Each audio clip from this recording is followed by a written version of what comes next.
Wesh mon gars, le S, ça dit quoi aujourd'hui? Attends, t'as pas mis de like là? Tu regardes mais t'as pas encore mis de like. Tu veux que je te tartine instant en fait là? Tu critiques, mais tu cliques. Je pense que tu as compris aujourd'hui, on parle de Lacoste. Est-ce que tu es prêt à démanteler le mystère du crocodile? Alors plongeons sans plus tarder dans le vaste océan de la marque.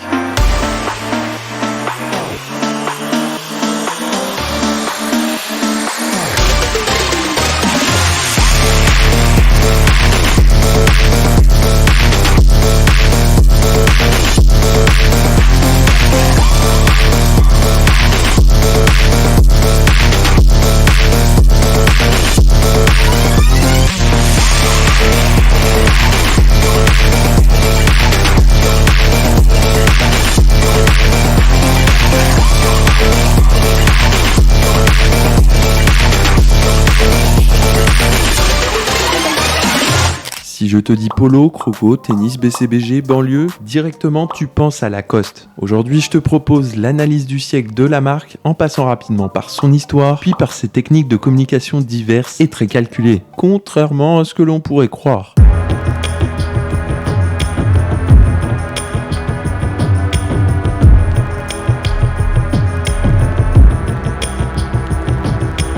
C'est dans les années 1920 qu'un jeune et talentueux joueur de tennis français du nom de René Lacoste était dérangé par quelque chose. Les tenues de tennis de l'époque. Les joueurs étaient contraints de porter des chemises en coton à manches longues, peu pratiques et étouffantes. Et un jour, il croisa le chemin d'un mignon petit crocodile brodé sur la mallette d'un ami. Fasciné par cette image, René décida d'adopter le crocodile comme emblème personnel, choisissant ensuite de créer des polos en taffetas diamanté afin de permettre une meilleure respiration au corps des tennisman. Et c'est ainsi que Lacoste est né.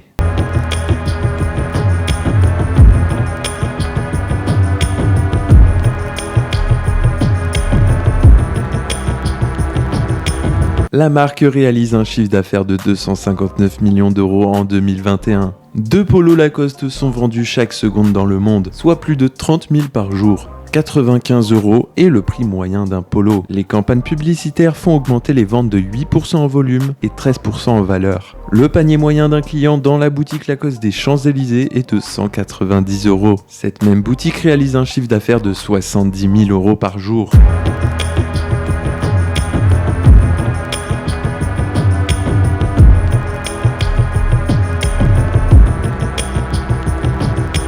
La communication est essentielle pour toutes les entreprises. Sans cette dernière, les marques que vous connaissez ne se vendraient pas. Pfizer sans la communication ne se vendrait pas. Comprenez bien que les moyens de communiquer sont divers.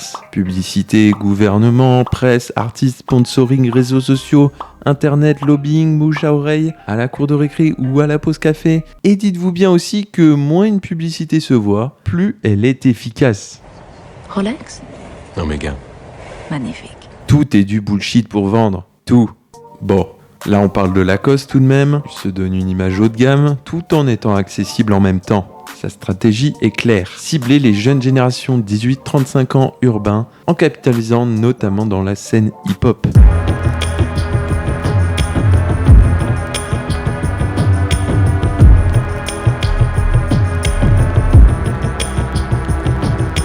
C'est assez clair, je pense. Les gens kiffent encore bien la marque, ceux qui prouvent ce que j'ai avancé précédemment. Même si Lacoste est aussi devenu un mème récurrent avec le fameux Lacoste TN. Cela ne dérange pas pour autant les consommateurs. Vous l'avez capté, Lacoste continue d'avoir de l'engouement auprès des gens, même si son image luxueuse s'est un peu dégradée au fur et à mesure du temps. Cette vidéo n'était pas sponsorisée par Lacoste bien évidemment, même si j'avoue que j'aurais bien aimé. Si vous passez par là, n'hésitez pas à m'écrire. Sur ce, kiffez la life, c'était Loudis. Ciao.